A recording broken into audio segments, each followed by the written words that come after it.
తెలంగాణ వ్యాప్తంగా భూముల విలువను పెంచింది ప్రభుత్వం. హైదరాబాద్లో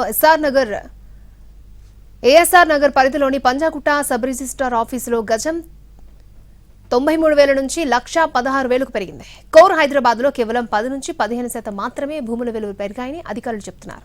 దీనికి సంబంధించి పూర్తి సమాచారాన్ని మా ప్రతినిధి సుధీర్ అందిస్తారు. తెలంగాణలో భూముల విలువలను పెంచుతూ రాష్ట్ర ప్రభుత్వం నిర్ణయం తీసుకుంది. ఈ నేపథ్యంలో స్టాంప్స్ అండ్ రిజిస్ట్రేషన్ శాఖ ఉత్తర్వులు కూడా జారీ చేసింది. గతంలో ఉన్న భూముల విలువతో పోల్చుకుంటే ఇప్పుడు దాదాపుగా 100% కూడా భూముల విలువలు పెంచుతున్నట్టుగా కూడా రిజిస్ట్రేషన్ శాఖ స్పష్టం చేసింది. అయితే ఈ నేపథ్యంలో హైదరాబాద్లోని వివిధ స్టాంప్స్ అండ్ రిజిస్ట్రేషన్ కార్యాలయాలు కావచ్చు, సబ్ రిజిస్ట్రార్ కార్యాలయాల దగ్గర పరిస్థితి ఏ విధంగా ఉందో తెలుసుకునే ప్రయత్నం అయితే చేద్దాం.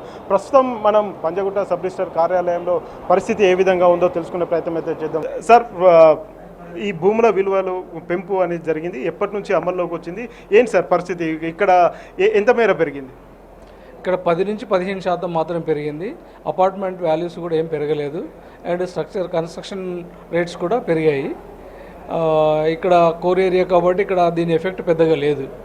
ఎందుకంటే హైదరాబాద్ నడిబొడ్లో ఉంది కాబట్టి ఇక్కడ ఆల్రెడీ పబ్లిక్ ఉన్న వాల్యూ కంటే కాస్త ఎక్కువనే పెట్టి రిజిస్ట్రేషన్ చేస్తున్నారు కాబట్టి దీని ఎఫెక్ట్ ఇక్కడ పెద్దగా ఉండట్లేదు. అంటే ఇక్కడ మెయిన్ ఏరియాస్ ఏముంటాయి సార్? మామూలుగా మన ఈ చుట్టుపక్కల చెప్పుకోదగ్గ కాలనీస్ కానీ లేకపోతే ఇతర ప్రదేశాలు ఏమున్నాయి, అక్కడ గతంలో ఎంత ఉండే ఇప్పుడు ఎంత ఉండే, వాటికి సంబంధించిన వివరాలు. ఖైరతాబాద్ మెయిన్ రోడ్ కానీ, తర్వాత పంజాగుట్ట, అమీర్పేట్, ఇవన్నీ మెయిన్ రోడ్స్కి 93,000 పర్ స్క్వేర్ యార్డ్ ఉండింది ఇంత పూర్వము. ఇప్పుడు 1,16,000 రూపాయలుగా పెంచారు ల్యాండ్ వాల్యూ. ఆ తర్వాత రెసిడెన్షియల్ ఏరియాస్ వచ్చేసి 47,800ది ఇప్పుడు 57,000గా పెంచడం జరిగింది. మేడం, ఒకసారి మీ రిజిస్ట్రేషన్ అయిపోయిందండి? అయిపోలేదు సార్, రన్నింగ్లో ఉంది. అంటే భూముల విలువలు పెరిగాయని చెప్పేసి మీకు తెలుసా? ఎంత మీరు కట్టారు ఆ భూముల వాల్యూ, వాటికి సంబంధించి వివరాలు సార్? మేము ఇప్పుడు చేస్తుంది మార్టిగేజ్.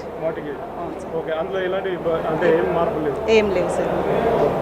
మార్టిగేజ్కి సంబంధించి ఎలాంటి మార్పులు లేవు. ఇది ఓన్లీ భూముల విలువల పెంపుకు మాత్రమే సంబంధించింది కాబట్టి ఇక్కడ ఎలాంటి పెద్ద మార్పులు అయితే కనిపించట్లేదు. ప్రస్తుతం ఇది పంజాగుట్టకు సంబంధించిన సబ్ రిజిస్టర్ కార్యాలయం. ఈ సబ్ రిజిస్టర్ కార్యాలయంలో రోజుకి కేవలం 15 నుంచి 20 వరకు మాత్రమే ఇక్కడ డాక్యుమెంట్స్ రిజిస్ట్రేషన్స్ అవుతాయి. మిగతా అన్ని కూడా మార్టిగేజ్లు కానీ లేకపోతే ఇతరత్ర అంశాలైతే వాటికి సంబంధించి అయితే ఉంటాయని చెప్పేసి చెప్తున్నారు. ఏది ఏమైనా కానీ రాష్ట్రంలో భూముల విలువ పెంపు అనేది హైదరాబాద్లో పెద్దగా ప్రభావం అయితే చూపించడం లేదు. యథావిధిగా ఆ కార్యక్రమాలు అయితే కొనసాగుతున్నాయి. నిన్న స్లాట్ బుక్ అయ్యి ఎవరైతే రిజిస్ట్రేషన్ చేసుకోలేదో వారికి మళ్ళీ కూడా అవకాశం ఇస్తామని చెప్పేసి రాష్ట్ర ప్రభుత్వం స్పష్టం చేసింది. ప్రస్తుతం పంజాగుట్ట పరిసర ప్రాంతాల్లో ఉన్న భూముల విలువలు కేవలం 10 నుంచి 15% మాత్రమే పెరిగాయని చెప్పేసి అయితే సబ్ రిజిస్ట్రార్ చెప్తున్నారు. కెమెరామెన్ అశోక్తో సుధీర్, ఎన్టీవీ, పంజాగుట్ట సబ్ రిజిస్ట్రార్ కార్యాలయం నుంచి.